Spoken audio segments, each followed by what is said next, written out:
لا باللہ العلی العظیم اعوذ باللہ السمیع العلیم من الشیطان اللعین الرجیم بسم اللہ الرحمن الرحیم الحمدللہ الذی علا فی توحدہ ودنا فی تفردہ وجلا فی سلطانہ وعظما فی ارکانہ مجیدا لم یزل محمودا لا یزال جلت عظمتہ الصلاة والسلام علی من بعثہ بنور المضی والبرہان الجلی والمنہاج البادی والکتاب الہادی اسرتہ خیر الاسر وعطرتہ خیر العطر وشجرتہ خیر الشجر ونبتت فی الحرم وبسقت فی الکرم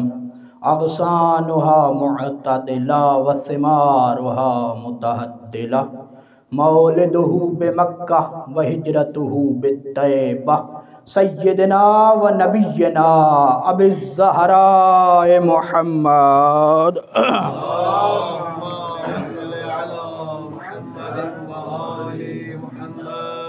وعلى أهل بيته الطيبين الطاهرين المعصومين لا سيما على سفينة النجاة وعين الحياة والعدل المشتهر والإمام الثاني عشر المهدي المنتظر عجل الله فرجه الشريف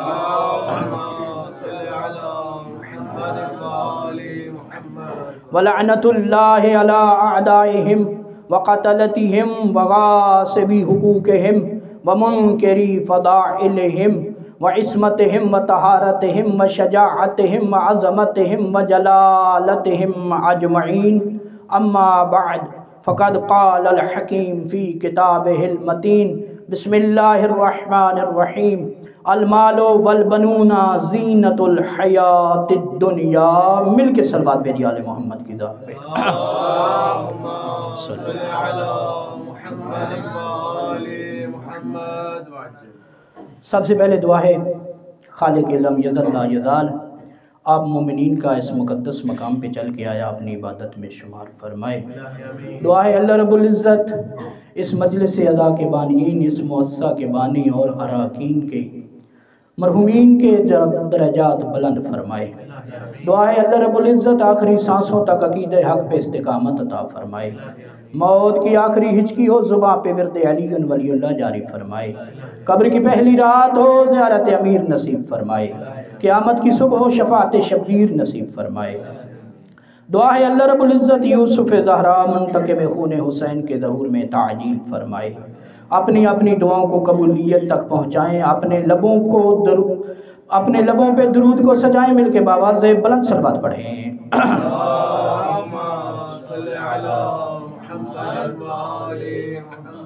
بزرگان مذہب و ملت، برادران ایمانی، محبان آل اطہار، شیعان علی حیدر کرار، ساکنان بزم معرفت، سرمستان مہکدہ ولایت علی بن ابی طالب.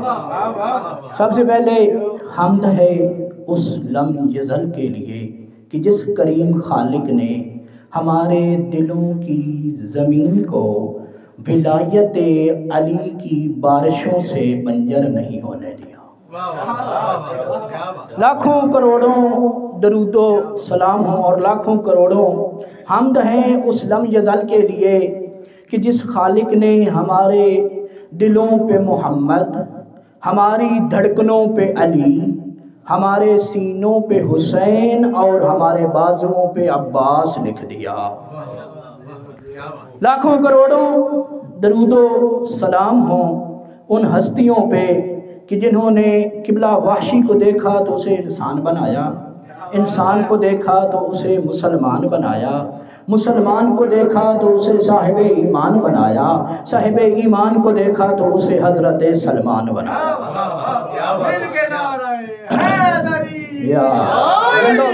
آباد و شاد رہیں، یہ ہاتھ ہمیشہ سلامت رہیں.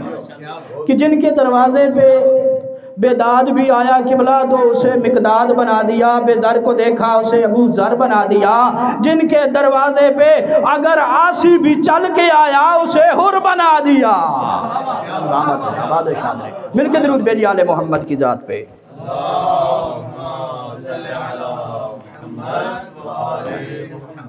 باری دیگر پھر بھی معطر کرے اپنی زبانوں کو، بلند ترین درود بھیجیے آل محمد کی ذات۔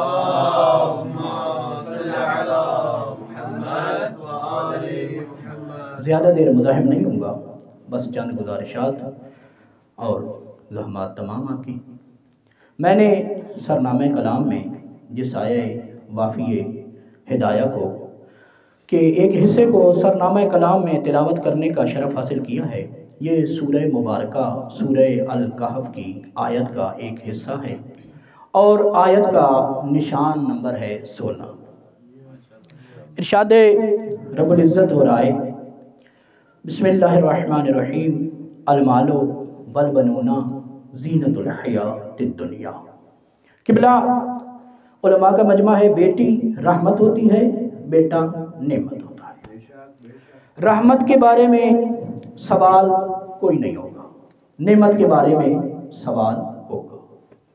کائنات میں قبلہ شاہ صاحب دو ایسی بیٹیاں گزری ہیں کہ جو دونوں رحمت بن کے آئیں۔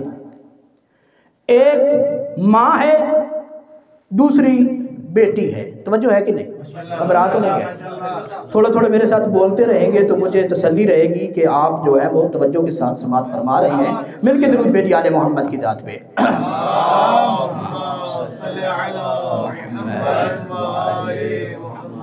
قبلہ ایک ماں ہے، دوسری بیٹی۔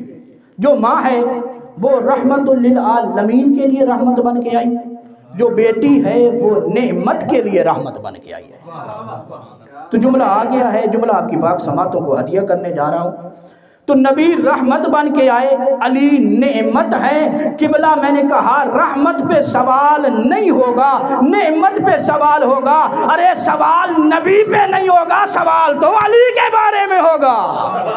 سلامت رہیں، آباد و شاد رہیں، سلامت رہیں، آباد و شاد رہیں۔ سوال تو علی کے بارے میں ہوگا، نبی کے بارے میں نہیں پوچھا جائے گا۔ ارشاد رب العزت اور المال والبنون زینت الحیات الدنیا، کہ مال اور بیٹے تمہارے لیے دنیا کی زندگی کی زینت ہے۔ اب قرآن یہ کہہ رہا ہے کہ بیٹے دنیا کی زندگی کی زینت۔ اگر روایت ہوتی تو جس طرح علماء کہتے ہیں کہ سند کا ضعف لگا کے ٹھکرا دیتے، یا راوی ضعیف ہے، راوی ثقہ نہیں۔ مشکل یہ ہے کہ روایت ہے نہیں، ہے قرآن کی آیت، اور قرآن کی آیت کہہ رہی ہے کہ تمہارے بیٹے جو ہیں وہ تمہارے لیے دنیا کی زندگی کی زینت ہیں۔ قبلہ فطرت سرگرداں ہے، حیراں ہے، پریشان ہے۔ کیا وجہ ہے؟ علی ابن ابی طالب کے گھر میں حسن و حسین کے ہوتے ہوئے جو اپنے بابا کے لیے زینت بن رہی اسے زینب کبریٰ کہتے ہیں۔ آباد و شاد یا جو اپنے بابا کے لیے زینت بن رہی ہے اسے زینب کبریٰ کہتے ہیں۔ کسی نے میرے مولا سے کہا، یا علی آپ کے لیے بڑے فخر کی بات ہے، مولا آپ اللہ کے گھر میں آئے۔ علی نے فرمایا، دو جواب دیے میرے آقا نے۔ فرمایا یہ میرے لیے فخر اور ناز کی بات نہیں کہ میں کعبہ میں آیا۔ فرمایا سب سے پہلے میرے لیے فخر کی بات یہ ہے کہ میں ابو طالب کا لال ہوں، اور دوسرا میرے لیے فخر کی یہ بات ہے کہ میں بطول کا شوہر ہوں۔ سلامت ہے۔ اور پھر میرے آقا نے فرمایا میرے لیے یہ فخر کی بات نہیں کہ میں اللہ کے گھر میں آیا۔ علی نے فرمایا کہ میرے تو چاروں بچے اللہ کے گھر میں آئے ہیں، میرے تو چاروں بچے اللہ کے گھر میں آئے ہیں۔ آپ حیران ہو گئے ہیں، پریشان ہو گئے ہیں، آپ کی حیرانگی ختم کروں۔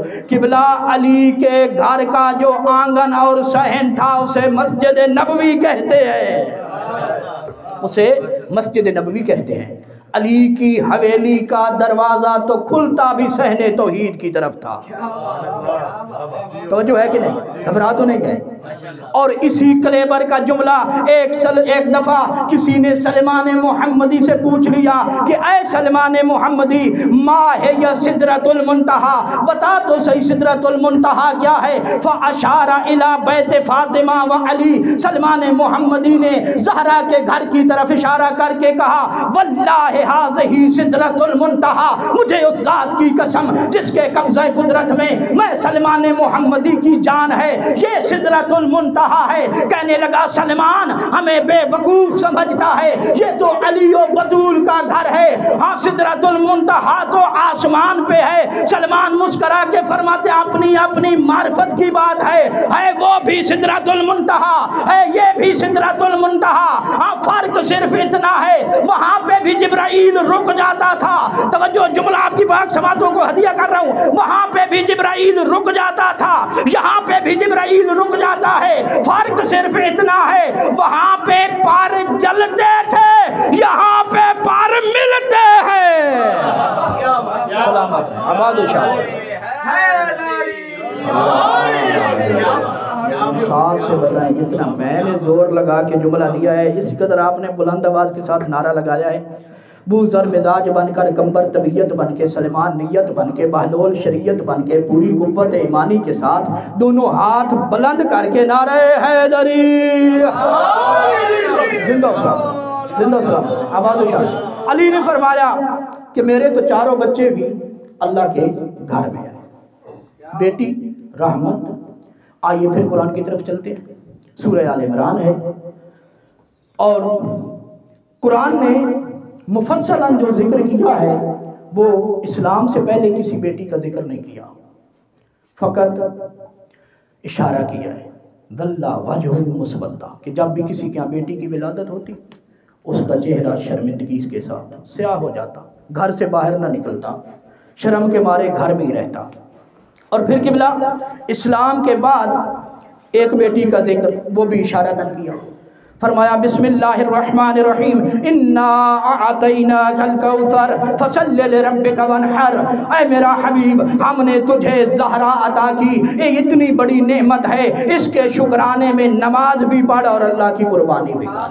اشارتاً ذکر ہے، مفصلاً ذکر نہیں۔ جو مفصلاً قبلہ قرآن نے ذکر کیا ہے وہ جناب مریم کا ذکر ہوا ہے۔ وَإِذْ قَالَتْ امْرَةُ عِمْرَانَ رَبِّ إِنِّي نَذَرْتُ لَكَ مَا فِي بَطْنِي مُحَرَّرًا، اے پروردگار میں یہ منت اور نظر کر رہی ہوں جو میرے بطن میں بچہ ہے یہ تیرے گھر کے لیے وقف کر رہی ہوں۔ اور اللہ کو قرآن کہتا ہے کہ جب وقت ولادت آیا، ولادت ہوئی، فَلَمَّا وَضَعَتْهَا قَالَتْ رَبِّ إِنِّي وَضَعْتُهَا أُنثَىٰ، کہ جب ولادت ہوئی تو کہا پالنے والے یہ تو بیٹی پیدا ہوئی ہے۔ وَلَيْسَ الذَّكَرُ كَالْأُنثَىٰ، آیت کا ایک حصہ میں نے چھوڑ دیا ہے درمیان سے، وَلَيْسَ الذَّكَرُ كَالْأُنثَىٰ، اور پالنے والے تو جانتا ہے کہ بیٹا بیٹی جیسا نہیں ہوتا۔ کیوں؟ اس لیے کہ خاتون پہ کچھ ایام ایسے آتے ہیں کہ خاتون سے نماز ساقط ہو جاتی ہے۔ تو ارشاد رب العزت ہوا حضرت زکریہ کو، اے میرا نبی مریم، اے میرا نبی جناب مریم کی ماں حنا سے کہہ دے کہ ہم نے اس کو بطول بنا کے بھیج دیا ہے، تو اپنی منت پوری کر۔ بطول کسے کہتے ہیں؟ قبلہ بطول اس بی بی کو کہتے ہیں کہ زندگی کے کسی لمحے میں جسے مصلی عبادت سے نہ روکے، قرآن تلاوت سے نہ روکے، اس ہستی کو بطول کہتے ہیں۔ جسے مصلی عبادت سے نہ روکے، قرآن تلاوت سے نہ روکے، اس ہستی کو بطول کہتے ہیں۔ اگر ابھی تک سمجھ نہیں گئی تو ایک اور جو ہے وہ وضاحت کر دیتا ہوں۔ کسی نے زوجہ رسول سے پوچھا تھا تو جو رسول کے گھر میں رہتی ہے یہ تو بتا کوئی فاطمہ کی ایک فضیلت ہی ہمیں سنا دے۔ کہنے لگی ماذا اقول فی حق فضل فاطمہ، میں کیا فاطمہ کی فضیلت کے بارے میں بیان کر سکتی ہوں؟ التی وضعت الحسن ظہرا وصلت عشرا، میں کیا فضیلت بیان کر سکتی ہوں کہ جس کے ہاں ظہر کی نماز کے بعد حسن کی ولادت ہوئی، عصر کے وقت مصلی عبادت پہ آ گئی۔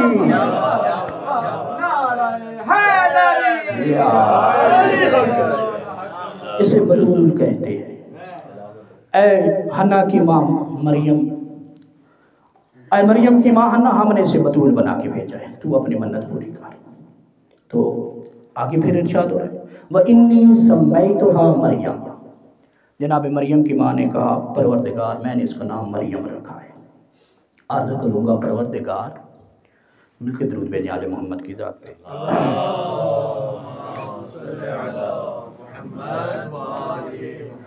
عرض کروں گا پروردگار، اس میں کون سی فضیلت تھی کہ مریم کی ماں حنا نے اس کا نام مریم رکھا، آپ نے قرآن میں ذکر کر دیا۔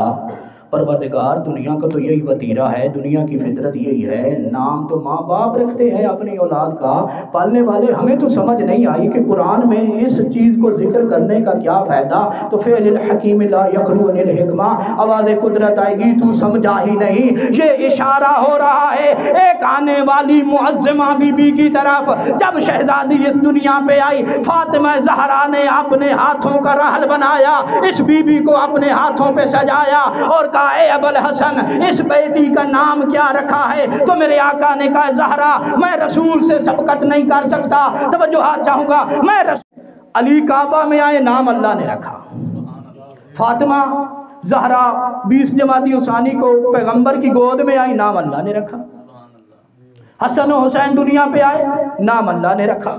مجھے تو نہیں سمجھ آئی کیا وجہ ہے، بچے آل محمد کے گھر میں پیدا ہو رہے ہیں، نام وہ ذات رکھ رہی ہے۔ ہاں اس کا راز کھلا جب میں نے زیارہ اٹھائی نصف رجب المرجب کی، اس میں معصوم کی زبان سے ایک جملہ صادر ہوا جو میں پڑھنے جا رہا ہوں، میں اپنے جملے کا ذمہ دار ہوں، جو کوئی سمجھے گا اس کا میں ذمہ دار نہیں۔ معصوم نے ارشاد فرمایا وجہ یہ ہے السلام علیکم یا آل اللہ، اے اللہ کی آل آپ پہ میرا سلام ہو۔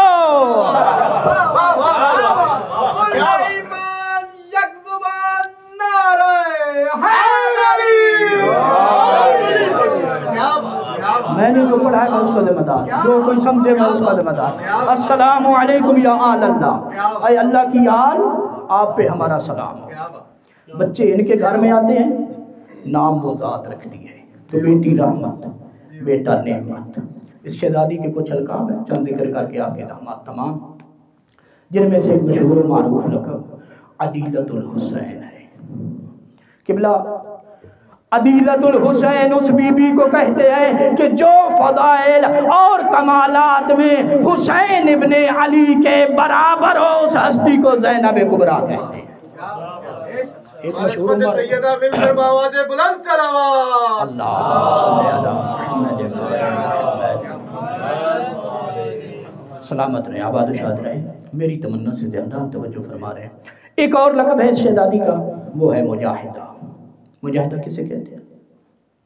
کوفہ کا دربار، ابن زیاد ملعون تخت پہ بیٹھے اور یہ کہہ رہا ہے کہ میں نے باغی کو قتل کرایا ہے، اور شور اتنا تھا قبلہ تاریخ اٹھا کے دیکھیں، بی بی کا خطبہ پڑھیں، شور اتنا تھا کہ ساتھ والے کھڑے ہوئے بندے کی آواز دوسرا بندہ سنائی نہیں دے رہی تھی اس کو۔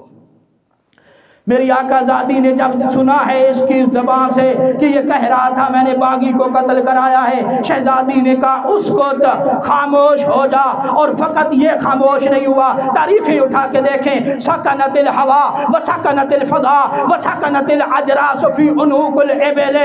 شہزادی نے جب کہا خاموش ہو جا، فقط یہ خاموش نہیں ہوا، ہوا رک گئی، فضا رک گئی، حتیٰ کہ اونٹوں کے گلوں میں بجتی ہوئی گھنٹیاں رک گئیں، جس کا جہاں قدم تھا وہ رک گیا، جس کا جہاں ہاتھ تھا وہ رک گیا، جس کا منہ کھلا تھا کھلے کا کھلا رہ گیا۔ میں کہتا ہوں کائنات کا نظام رک گیا۔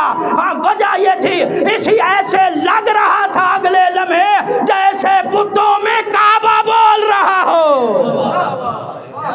ایسے لگ رہا تھا۔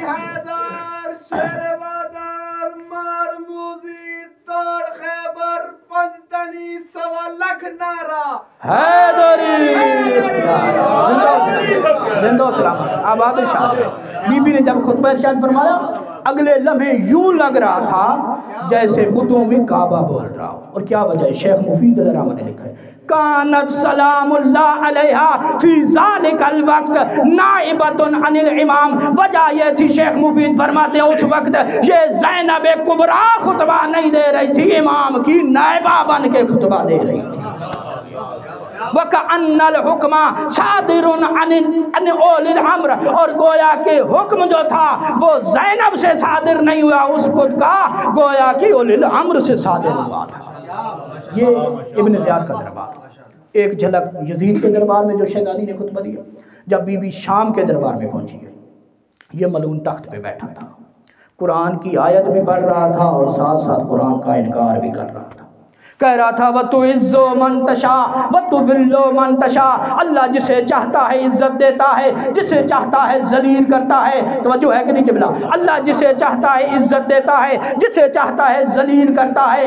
ہم بنو امیہ کو اللہ نے عزت دی ہے، ہمیں فتح دی ہے، آپ بنو ہاشم کو اللہ نے ذلیل کیا ہے۔ اور ساتھ ساتھ کہہ رہا تھا وَلَا خَبَرٌ جَاءَ وَلَا وَحْيٌ نَزَلَ، نہ کوئی قرآن اترا ہے، نہ کوئی وحی آئی ہے، نہ کوئی نبی آیا ہے۔ جب بی بی نے یہ سنا، کہا اما فضا میرے آگے سے ہٹ جا، علی کے لہجے میں گرجی ہے میری آقا زادی، اور کہا اسکت یبنت طلقا، اے ہمارے آزاد کردہ غلام کا بیٹا خاموش ہو جا، سلامت رہے، آباد و شاد رہے، اے ہمارے آزاد کردہ غلام کا بیٹا خاموش ہو جا۔ اور پھر بی بی نے کہا فقید قیدک، جتنی مکاریاں اور چلاکیاں کرنا چاہتا ہے کر لے، وسع سعیک، جتنی کوششیں کرنا چاہتا ہے کر لے، ونصب جہدک، جتنے مصیبتوں کے پہاڑ گرانا چاہتا ہے گرا لے، واللہ لا تمحو ذکرنا ولا تمیت وحینا، میں زینب کبریٰ آج تیرے دربار میں یہ خطبہ دے کے جا رہی ہوں، تیرا نام و نشان نہیں رہے گا قیامت تک۔ میرا حسین آج بھی زندہ باد تھا، قیامت تک زندہ باد رہے گا۔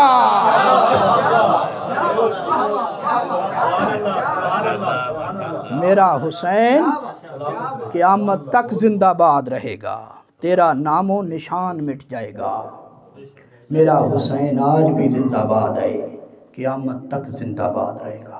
اور ایک لقب اس بی بی کا ام المصائب بھی ہے۔ قبلہ ام المصائب کسے کہتے ہیں؟ ام المصائب اس بی بی کو کہتے ہیں مدینہ کا شہر ہو، 4 سال کا سن ہو، ماں سامنے کھڑی ہو، ماں کا قاتل سامنے ہو۔